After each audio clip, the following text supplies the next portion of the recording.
The honourable member for Whitby. Mr. Speaker, it's great to be back in this honourable House to serve the people of Whitby. I've been elected for the third time, and it's a great honour to be back in this chamber representing my community once again. We have begun the 45th Parliament at a time of real challenge and great promise for our nation. Around the world, alliances are shifting, economies are evolving, and uncertainty is rising. Here at home, our economic security and sovereignty have been tested recently, but Canadians, I believe, remain hopeful and focused. They sent us here, I believe strongly, to find solutions and build a stronger country together. In Whitby, families are working hard, caring for one another, and trying to make ends meet. They are the reason that we are all here. And that's why His Majesty King Charles III's speech from the throne matters. It calls on us to meet this moment the Canadian way by coming together, to build, to protect, to secure, to unite. This is our government's commitment to Canadians, to protect our progress, build on what we have, secure our future, and move forward together. So today I want to speak on the priorities that must guide our work. Number one, building the strongest economy in the G7. Number two, making life more affordable and keeping our communities safe, as well as uniting Canadians in a common purpose. And we begin where it all starts, with the economy. Mr. Speaker, when I think about the economy, I don't think of charts and stock indexes. It's not just about numbers. Economies are first and foremost about people. I think of the entrepreneur in Whitby starting a small business and hiring local grads from Ontario Tech University. I think of the skilled trade student at Durham College earning his ticket, saving for a home, and ready to build a life. I think of the auto worker at the General Motors plant with 2 kids who lives with uncertainty because of the tariffs placed on us by the U.S. Or the newcomer with global experience who can't seem to find the right job. Families who are wondering if and when their hard work will truly pay off. That's the real economy, Mr. Speaker. People striving to reach their potential, and it's up to us to shape it. And that's why this government is focused on building an economy that delivers for everyone. We're breaking down old barriers to trade between provinces. Removing these barriers could add $200 billion to our economy. That's how we grow, by working as one economy for all Canadians. We're also looking outward. Canada has free trade agreements with 51 countries covering over 60% of global GDP. So by diversifying our trade, we reduce our reliance on any one partner, and we can deepen ties with trusted allies who share our values. We're fast-tracking major nation-building projects in energy, transit, trade, housing, and digital infrastructure. As the Prime Minister has said, it's time to build. We've done it before, and we can do it again. That includes cutting red tape, streamlining approvals, and driving nation-building projects forward. Projects that create jobs, lower emissions, connect our regions, and expand the flow of goods to markets.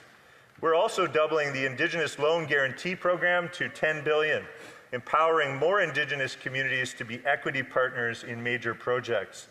Economic reconciliation isn't a slogan. It's a path to shared prosperity. We're also scaling up businesses and boosting productivity, starting with critical minerals and AI adoption. We're modernizing the SHRED program, launching a patent box to help protect Canadian ideas, introducing flow-through shares for startups, and recapitalizing the Venture Capital Catalyst Initiative with $1 billion. These are all tools to attract investment, leverage our strengths, scale innovation, and lead the G7 in economic growth. Because when Canadians have the tools to succeed, when we invest in their potential, our economy grows for everyone. Affordability, Mr. Speaker, is a key topic in my riding. In Whitby and across Canada, I hear the same message time and again. Life is getting too expensive. Groceries, rent, and energy. People are doing their best, but they just can't get ahead. Now, affordability isn't just about statistics, it's about dignity, it's about making sure hard work actually pays off. And we're protecting the progress that we made with universal childcare, dental care, pharmacare, a national school food program. These aren't luxuries, These are lifelines for some of our most vulnerable in our community. And we're going further. We've introduced a middle-class tax cut. The average dual-income family will keep $840 more of their hard-earned dollars this year and every year after. That's a real difference. It means sports for the kids, school supplies, or a few more bags of groceries at the grocery store. And we're keeping $10 a day childcare going strong. It's not just good for kids, it's great for the economy. It keeps parents, especially women, allows them to get back to work, and it saves families thousands of dollars each year. We've expanded dental care so no Canadian has to choose between healthy teeth and putting food on the table, and we're making bold moves on housing. For too many Canadians, we know the dream of home ownership feels out of reach. Young people, newcomers, seniors, everyone deserves a place to call home. So we're removing GST from new home purchases, saving first-time home buyers up to $50,000. This builds on measures for helping first-time home buyers like 30-year mortgages, a 25% reduction of mortgage insurance, and tax-free savings accounts to save up for their first home. We're also cutting development charges in half with federal support to offset the cost of housing infrastructure. And we're launching Build Canada Homes, a public developer that will build deeply affordable housing, investing $25 billion in innovative prefab builders and $10 billion in low-cost loans for affordable housing developers, using public lands, standardizing design, and scaling up Canadian-made modular and mass timber construction. We'll build faster and better. We'll buy Canadian steel, lumber, and more, and we'll create good jobs right here at home. In Whitby, we've seen results. $25 million from the Housing Accelerator Fund, a motel transformed through the Rapid Housing Initiative, the expansion of a local housing cooperative, over 11,000 units at our waterfront will be unlocked through the Housing Infrastructure Fund. These are real, tangible results in my community that I'm very proud of the Liberal record. I am certain that's why Canadians returned us to this side of the House to continue leading the country forward. And now we're committing to building 500,000 homes per year across Canada because housing is a foundation for a good life for you and your children. Now let's talk about security for a moment. Our country can only thrive when people feel safe. And right now, Canadians are deeply concerned. Auto theft, gun violence, drug and human trafficking, organized crimes, these are real threats that keep my community members up at night. I want my constituents to know we are responding. The example today is tabling Bill C-2, the Stronger Borders Act, and we're going to do much more. We're investing boldly to protect Canadians and defend our sovereignty, starting with our armed forces.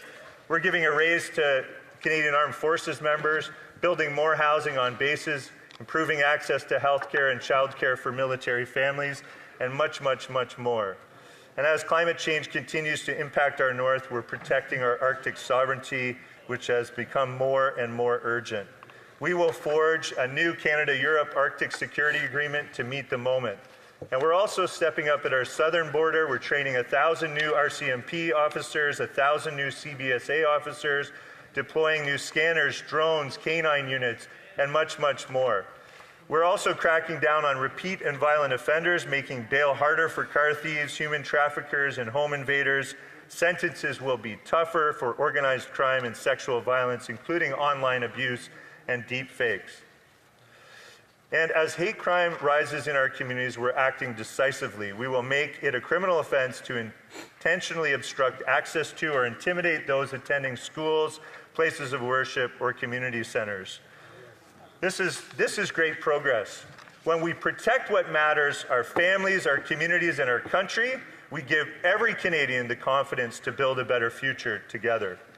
But lastly, Mr. Speaker, let me wrap up by saying the throne speech lays the foundation for progress. It gives us the tools to build a strong economy, make life more affordable, keep our communities safe, and strengthen our democracy and country.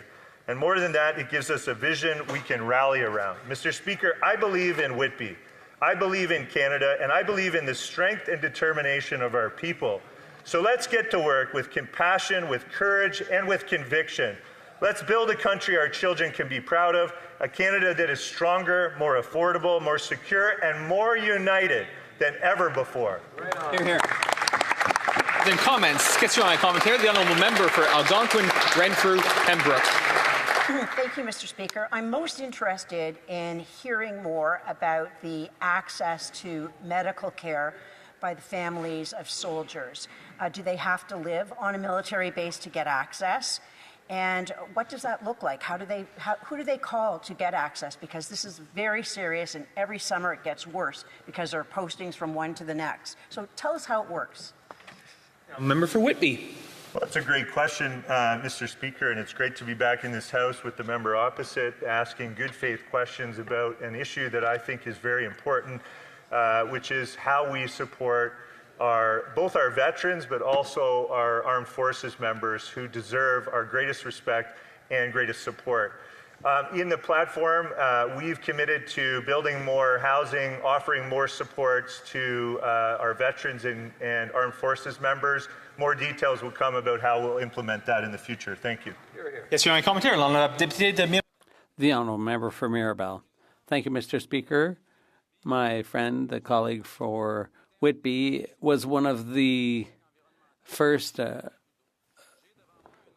defenders of the Trudeau government's environmental policy, and he was a promoter of the carbon tax and zero emissions vehicles. He sponsored a motion to make Senator Galvé's bill on climate move more swiftly. So he's one of the standard bearers of the environmental movement in the Liberal government.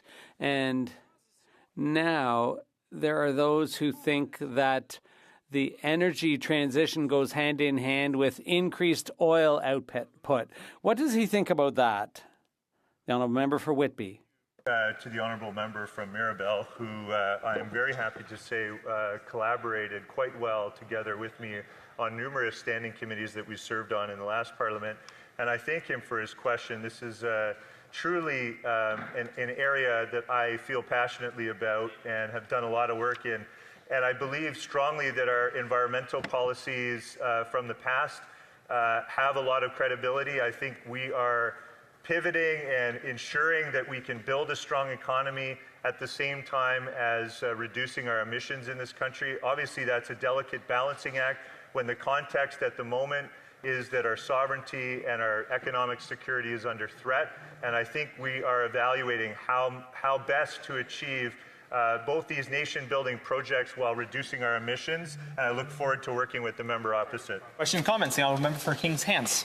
Mr. Speaker, I'd like to thank the honourable member from Whitby for his speech today. Lots of passion. I think what needs to be noted in the Hansard debate here is that he is an absolute champion for sustainable finance. He has hosted a number of forums outside of Parliament, brought stakeholders together from across the country. I'm interested in his thoughts on that, but he mentioned regulatory reform and cutting red tape. So I offer an opportunity for him to either address sustainable finance and how the government can continue in this avenue, or red tape. Maybe there's a way to blend the two, but over to the member. Yeah, member for Whitby. Well, thank you to my colleague and friend from Kings Hants. Very much appreciate the question. He's right. I have done a lot of work in the sustainable finance space. I was happy to see in our platform both a commitment to expedite a taxonomy for sustainable finance in this country, which underpins financial products, eliminates greenwashing, increases credibility and competitiveness in the Canadian economy and across our businesses and industries. I think that's a good step forward. There's also a commitment in our platform to move forward on mandatory climate-related disclosures. The idea here is to mobilize a lot more capital and investment in the areas that can help us with the net zero transition, and I think we've got lots more work to do, so thank you. Questions and comments about a 25-second question. The member for Elgin St. Thomas, London South. Thank you, Mr. Speaker. On December 12th, that member tweeted that the carbon tax had a minimal effect on the cost of living and inflation. But on April 1st, when he got his fresh talking points from the Prime Minister, he said axing the carbon tax made life less affordable. The Prime Minister's not here to tell him what to say. What does he really think about the carbon tax, Mr. Speaker? The honourable member for Whitby, 25 seconds. Well, thank you, Mr. Speaker. I think that our government did a poor job of selling Canadians on the truth, which was that the carbon tax was an effective measure for reducing emissions, the most cost-effective measure for reducing emissions. And of course, the member opposite is heckling me, which is fine, but I understand that our government acknowledged that this had become a divisive issue for Canadians. We eliminated the consumer carbon tax because we really think that we can find a way to reduce our emissions that will put less burden on the average consumer. Resuming debate, will please do